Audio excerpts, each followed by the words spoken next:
저는 여러분과 함께 예수님의 기도, 이러한 제목으로 함께 은혜를 나누고자 합니다. 우리가 계속해서 기도에 대해서 말씀을 지금 듣고 있습니다. 지난주에는 다니엘의 기도에 대해서 말씀했죠. 다니엘의 기도의 특징이 뭡니까? 조서의 왕의 도장이 찍힌 것을 알고도 하는 담대한 믿음의 기도, 그죠? 어떠한 시험과 두려움도 극복한 기도. 그 다음에 전에 하던 대로 예루살렘을 향하여 하루 3번씩 기도하였더라. 습관적 기도. 세 번째, 감사하며 기도하였더라. 그래서 확신에 찬, 감사는 아무나 못하잖아, 그죠? 확신 있는 믿음의 기도를 다니엘이 드렸다. 그렇게 지난 주간에 말씀드렸습니다. 오늘 이제 예수님의 기도에 대해서 말씀을 드리겠는데, 우리가 신앙생활 할 때는 우리의 모델이 있어요. 롤 모델이 있어야 돼요. 우리가 누구를 보고 누구를 따라서 신앙생활 하는가에 따라서 내 믿음이 달라지게 돼 있어요. 사람을 보면은 그 사람이 아주 성실한 신앙생활을 하게 되면은 그 믿음도 같이 성실해집니다. 그러나 그 사람 넘어지면 같이 넘어져요. 그러니까 우리 사람은 이 모델이 안 돼요. 우리 예수님만이 우리 신앙생활의 모델인 줄 믿으시기를 바랍니다. 그런데 예수님의 생애를 보면 일생이 기도하는 생애였어요. 예수님이 세례 받으실 때도 기도하셨고, 또 40일 금식하실 때도 기도하셨어요. 또 제자들을 선택할 때도 기도하셨어요. 또 어떤 병자를 고칠 때도 먼저 기도를 하십니다. 기적을 행하실 때도 아버지여 내 기도를 들으신 것을 감사하나이다 하고 기적을 행하셨어요. 죽은 자를 살릴 때도 기도하셨어요. 어떤 사건 문제 앞에 우리 예수님께서는 먼저 기도하고 출발하셨더라 하는 것입니다. 그래서 우리가 예수님을 이렇게 바라보시면서 우리도 이제 신앙생활을 하면서 믿음의 길을 걸어갈 때는 예수님처럼 기도하면서 예수 믿으시기를 바랍니다. 그러면 흔들리지 않아요. 오늘 본문에 보면은 예수님께서 이제 감람산에 가셔서 습관을 쫓아서 기도하러 가셨지요. 그런데 실제적으로 넓은 의미의 감람산인데 예수님이 기도하신 장소는 겟세마네 동산에서 기도하셨어요. 그런데 기도를 하실 때에 얼마나 간절히 기도하셨는지 기도에 땀이 흐르는데 그게 빗방울처럼 피가 섞여서 나왔더라. 그렇게 말씀하고 있어요. 저도 참 기도원에 가서 뜨겁게 기도할 때에 얼마나 간절하게 기도했는지 나는 모르지요. 저는 뜨겁게 했다는 걸 알아. 그런데 그걸 보고 깜짝 놀랐어요. 눈이 벌게 이 못에 혈관이 터져가지고 너무 간절히 기도하다가 보니까 눈에 이 혈관이 터지더라고요. 그런데 예수님은 온 몸에, 물론 이제 생명을 맡기는 기도였잖아요. 십자가를 쉽게 집니까? 그러니까 기도하고야 예수님께서 비로소 십자가를 졌다고 하는 것이죠. 자, 그러면 우리 예수님께서 우리들에게 기도에 대한 몇 가지 영적인 교훈을 오늘 성경을 통해서 가르쳐 주시고 있는데, 첫째로 따라합시다. 시험에 들지 않게 기도하라. 여러분, 우리 신앙생활 하는데 시험에 들지 않으려고 하면 기도해야 됩니다. 우리 오늘 교회 나오셨잖아요. 교회 나오실 때에 여러분 다 시험 없이 나온 사람도 있겠지만은, 제가 이게 책 보면 몇몇 사람은 시험 속에 나왔어. 그걸 어떻게 합니까? 인상 보면 알지요.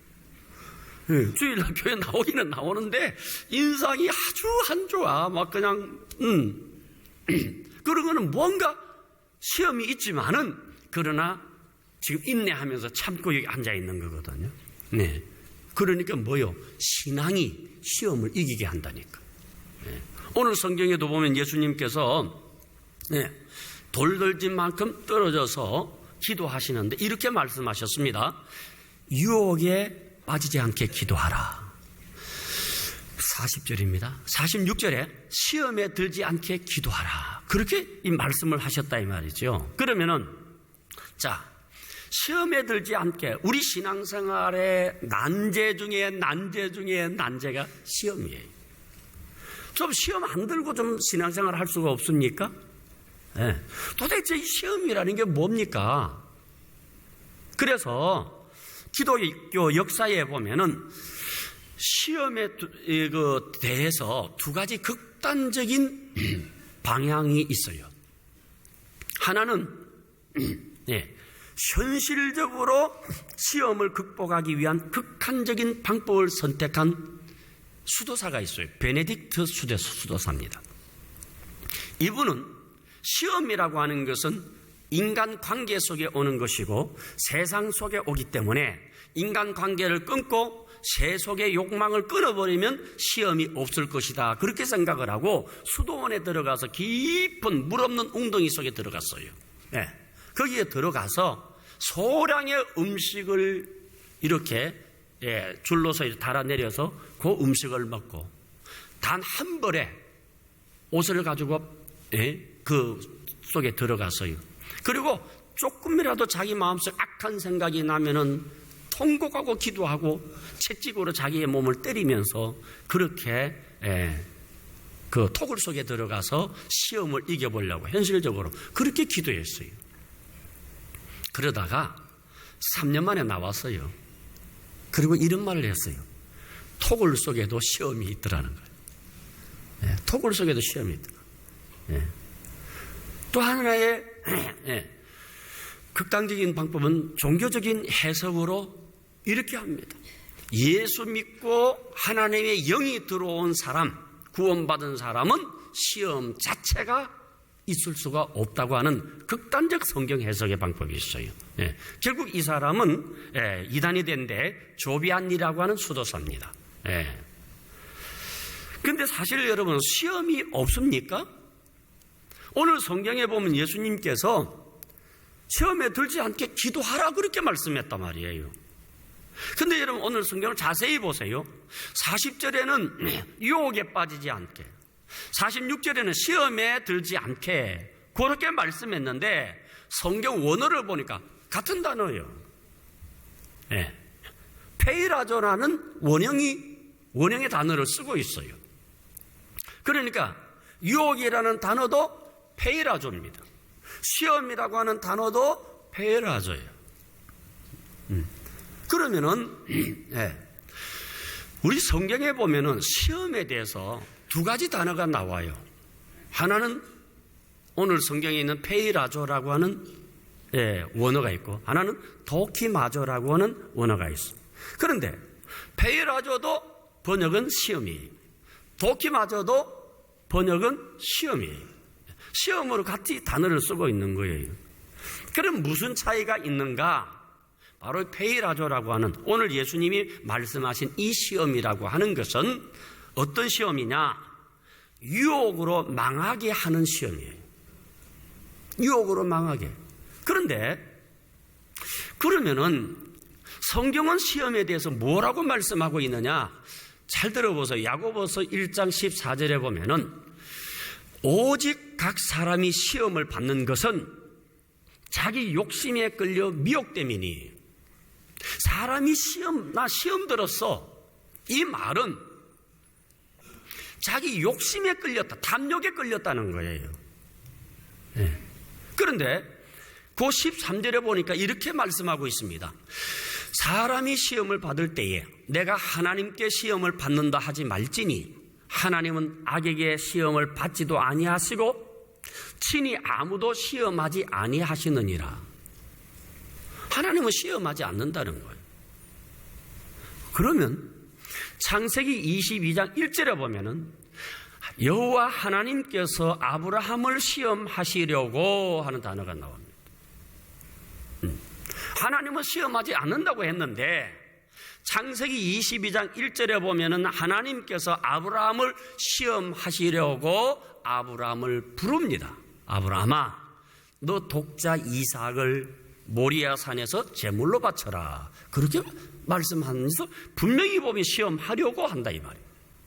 그럼 무슨 차이냐 이 말이에요. 그래서 자세히 찾아보니까 여기 오늘 본문에 있는 시험에 빠지지 않게 하는 이 본문을 영어 성경을 보니까 temptation으로 되어 있습니다. temptation. 그런데 지금 현재 창세기 22장에 있는 시험은 테스트로 나와 있어요. 네. 그러니까 여러분 이걸 잘 아세요. 예. 시험은 두 가지가 있다. 다시 말하면은 우리 인간의 타락한 본성을 자극해서 죄에 빠지게 하는 유혹. 그래서 그 유혹으로 말미암아 망하게 하려고 하는 시험이 바로 페이라조입니다. 그 다음에 아브라함에게 아들을 바쳐라고 한 것은 마침내 내게 복을 주려고 하시는 시험이었어요. 그러니까 거기 다르다 이 말이에요. 하나는 뭡니까?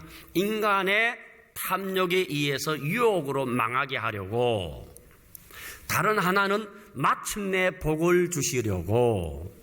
그 차이다 이 말이지. 그러니까 욥이 몸에 병이 왔잖아요. 가정이 깨졌어요. 이 시험은 뭡니까? 테스트입니다. 왜? 욥이 마침내 복을 받았더라. 그렇죠? 예. 그런 시험이에요. 자, 이스라엘 백성들이 출애굽을 합니다. 하나님께서 애굽에서 탈출시켰어요. 그런데 가나안 땅을 약속해 놨고 광야의 길로 가게 인도합니다. 광야의 길은 어떤 길입니까? 연단의 길이죠. 시련의 길이죠. 이것이 바로 테스트입니다. 예, 복을 주게 하시기 위해서 하나님께서 우리에게 주시는 그런 시험입니다. 아무튼 하나님께서 우리를 테스트를 하든 내 탐욕으로 말미암아 내가 템테이션, 유혹을 받든 이 세상에는 시험밭이라는 것입니다. 우리가 살아가는 이 세상, 목사는 목사에게 시험이 있고 우리 성도들에게는 성도들의 시험이 있어요. 여러분 휴전선 근처를 가보셨습니까? 휴전선 근처에 가면은 반드시 팻말이 붙어 있습니다. 경고, 출입 금지. 딱 팻말이 붙어 있어요. 거기에는 여러분 반드시 넘어가면 안 돼요. 왜 그렇습니까? 온통 지뢰밭이에요. 그 휴전선 근처에는 어느 정도 지뢰가 깔려 있는지 깔아놓고도 군인들이 몰라요. 그래서 잘못 들어가다가 발목이 절단되는 그런 사건이 있는 게 왜? 너무 지뢰를 많이 깔았기 때문에 깔아놓고도 본인들이 모른다니까. 그러니까 아예 못 들어가게 경고판을 붙여놓았다 이 말이에요. 오늘 여러분 이 세상은 지뢰밭이에요. 마귀의 유혹의 지뢰밭이에요. 그래서 의인은 없나니 한 사람도 없는 거예요. 있을 수가 없어요. 온통 지뢰밭이에요. 우리가 이 원리를 가자. 만약에 이 세상을 살면서 나는 시험 없이 예수 믿고 싶다. 그런 분들은 죽음이 가까이 온 사람이에요. 못 일어나는 사람. 못 일어나는 그런 사람은 시험이 없을 거예요. 그러나 두 발로 걷고 있는 이상 여러분들은 시험이라고 하는 지뢰밭을 걸어가고 있다는 거예요. 무엇으로 이길 겁니까? 한 가지 길을 주셨어요. 기도하면 이깁니다. 그래서 시험에 들지 않게 깨어 기도하라. 그렇게 말씀한 거예요. 고린도후서 4장 8절 우리가 사방으로 우겨쌈을 당하여도 쌓이지 아니하며 답답한 일을 당하여도 낙심하지 아니하며 여러분 쌓이지 아니하요. 낙심치 않는다니까. 여러분 우리가 기도 생활을 하고 믿음으로 살아보세요. 이 세상을 그렇게 염려하며 살지 않습니다. 자, 사업을 해도요, 어떤 계약을 해도요, 믿음이 있는 사람은 그렇게 심각하게 고민하지 않아요. 따지지 않아요. 예. 그게 믿음 있는 사람의 특징이에요. 예. 이거 필요하다. 계약합니다. 그냥. 해버리지. 지나치게 이것저것 고민하면서 그렇게 안 합니다. 왜 그런 줄 아십니까? 하나님을 믿는 사람, 기도하는 사람은 이걸 계약을 할 때에 하나님 뜻이 아니면 막히는 일이 생겨요. 안 막히면 그냥 계약하는 거예요. 그리고 계약을 하려고 했는데 이상하게 막혀. 그러면 미련 없이 돌아섭니다. 아니, 뜻이 아니구나. 아주 단순하게 생각합니다. 그냥 이거 좋아? 계약해야지. 계약해버린다니까. 근데 탁 막힌다고 자꾸 문제가 생겨. 뜻이 아니구나. 그냥 돌아서는 거예요. 삶을 고민하지 않아요. 그런데 내가 그런 믿음이 없이 기도하지 아니하면은 여러분, 계약 하나 하는 거 얼마나 고민되는 줄 아세요? 저거 사기당하면 어떡하지? 이거 계약해놓고 내가 생각대로 이거 지금 이거 안 오르면 어떡하지? 이거 손해보는 것 아닌가? 나중에 문제될 것 아닌가? 밤새도록 고민하고 앉았다니까? 예? 고민하고, 그 다음에 또 고민하고, 또 고민하고. 예. 우리가 교회를 개척할 때에, 예? 수서에서 상가를 봤어요. 예. 상가를 보고 개척을, 이제 계약을 하려고. 그래서 내일 계약하자 그랬어요. 그래서 이제 계약하러 갔어요. 갔더니, 그분이 그냥 딴 마음이 생겼는지, 계약을 좀 미루자 그러는 거예요. 예? 계약을 미루자 그래. 이 뜻이 아니구나. 알았어요. 그리고 이쪽으로 온 거예요. 하나님 인도하셨잖아요. 고민하지 않는다니까요. 예? 우리가 인생을 왜 그렇게 고민합니까? 고민하는 이유는 내가 주인이라고 생각하니까 고민하는 거예요. 내가 주인이기 때문에 내가 잘못 판단하면 내 인생이 거기서 무너지게 되는 것이고, 내가 잘못 결정하게 되면 거기 끝난다 이렇게 되니까 고민되는 거예요. 그런데 내 인생의 주인은 하나님이셔요. 잘 되는 것도 하나님이시고 못 되는 것도 하나님이에요. 얼마나 편합니까? 좀 편안하게 사십시다. 여러분 설교 듣다가 졸리면 자세요. 그것도 뜻이야. 뭘 고민해요? 다음 주에 눈 뜨면 될 거 아니에요. 우리가 인생을 너무 어렵게 살지 말자 말이에요. 에? 마지막 세 번째, 하나님의 뜻대로 기도했어요.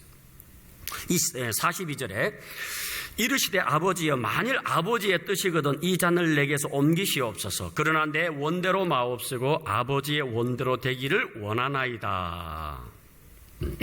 자, 우리 예수님이 얼마나 이 잔을 물리치기를 바랬습니까? 사람이 여러분 죽는다는 게 쉽지를 않아요. 물론 을을 위해 죽는다 할지라도. 그래서 우리 예수님도 아버지, 다른 방법 없습니까? 아버지의 뜻이거든 좀 물러가는 것이 아버지의 뜻이면은 물러가게 해주시옵소서. 그러나 내 뜻대로 하지 마시고 아버지 원대로 되세요. 그래서 요한복음 6장 38절에 보니까 내가 하늘에서 내려온 것은 내 뜻을 행하려 함이 아니요 나를 보내신 이의 뜻을 행하려 함이니라. 우리 예수님의 삶의 기준이 어디에 있는가? 하나님의 뜻입니다. 하나님의 뜻이에요. 예. 그래서 예수님의 의미는, 예수님의 뜻은 십자가에 있어요. 모든 인류를 구원하기 위한, 대속을 위한 그런 십자가 지는 사건이죠. 우리도 마찬가지예요. 다 여러분, 우리는 뜻이 있습니다. 목사는 목사로서 뜻이 있어요. 우리 성도님들은 성도님으로서의 각자의 삶의 뜻이 있어요. 그 뜻이 뭐냐? 나를 위한 것이 아니고 하나님의 영광을 위해서예요. 여러분, 이걸 잘 아셔야 돼요.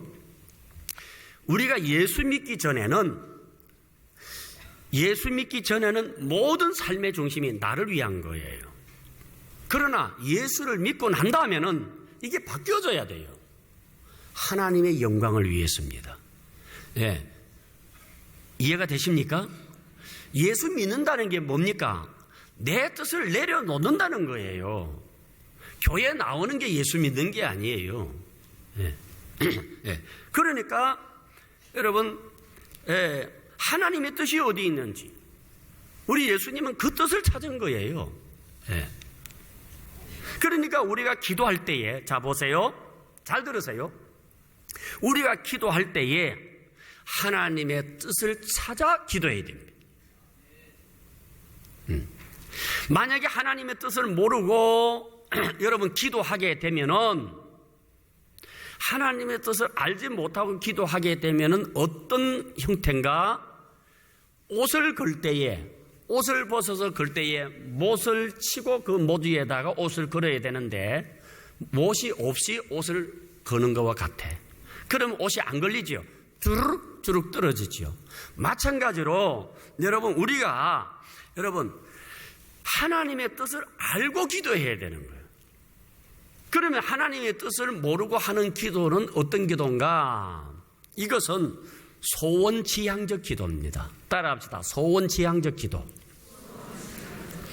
자, 예를 들어 봅니다. 나에게 어떤 문제가 생겼어요. 내 힘으로 풀 수 없어요. 그러면은 그 문제, 풀 수 없는 문제 속에는 반드시 하나님 뜻이 있어요.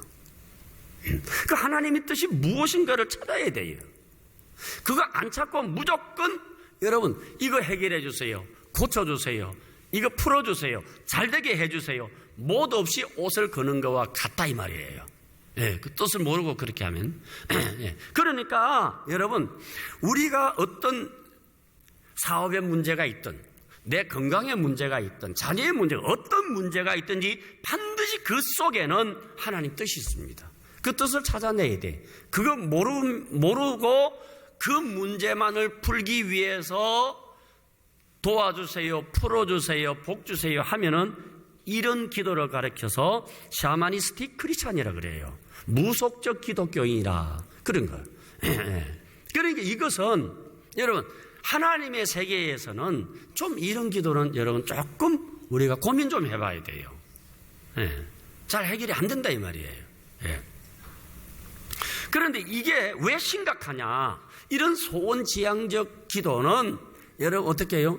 내가 절박하면 부르짖고 해결되면 멈춥니다. 그래서 밀물과 썰물이 왔다 갔다 하는 것처럼 급하면 부르짖고 해결되면 이제 또 지나가 버려요. 이게 계속 이렇게 반복되는 거예요. 예.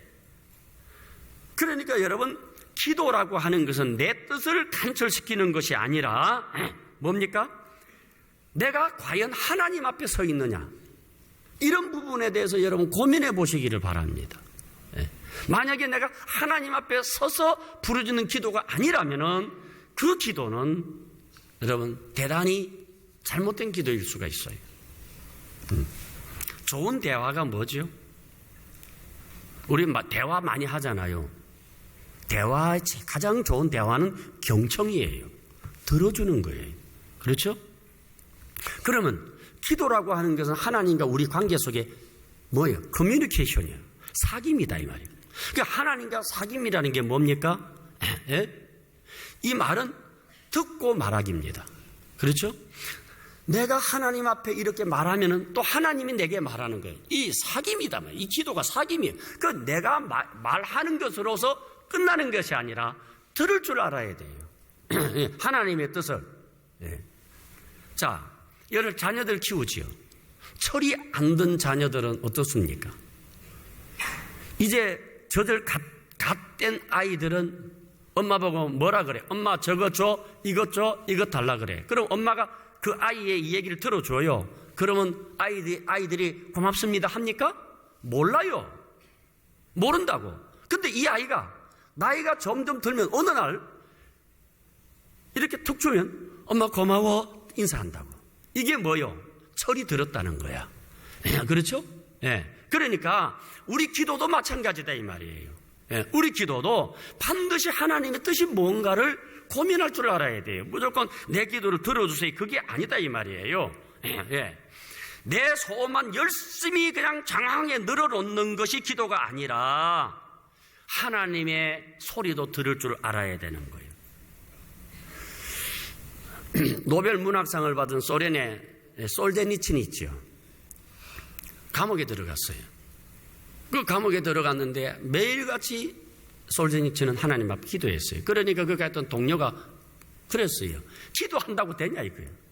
기도한다고 하나님이 이 감옥에서 나오게 하겠느냐고 그렇게 비아냥거렸어요. 그러니까 내가 이 감옥에 나오기 위해서 내가 기도하는 것이 아니라 내가 과연 하는 이 일이 하나님의 뜻에 맞는지 나는 그 기도하고 있다. 바로 이게 기도입니다. 이게 기도예요.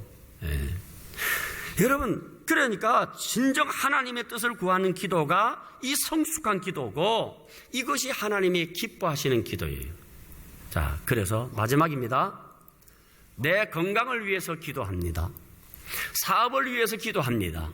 자녀를 위해서 기도합니다. 해야지요. 그러나 반드시 거기에는 단어가 따라다닙니다. 따라합시다. 주 자신을 위하여. 주 자신을 위하여. 하나님 자신을 위하여 내 건강 주시옵소서. 하나님의 자신을 위해서 내 사업을 축복해 주시옵소서. 하나님의 영광을 위해서 내 가정을 축복해 주시옵소서. 이것이 바로 성숙한 기도입니다. 결론입니다. 우리 예수님은 우리에게 세 가지 기도의 모델을 제시했습니다. 첫 번째는 뭡니까? 시험에 들지 않으려면 기도하라는 것입니다. 또 하나는 무릎을 꿇는 경외함을 가지고 기도하라는 겁니다. 마지막으로 하나님의 뜻을 구하는 기도. 이것이 하나님이 기뻐하시는 기도입니다.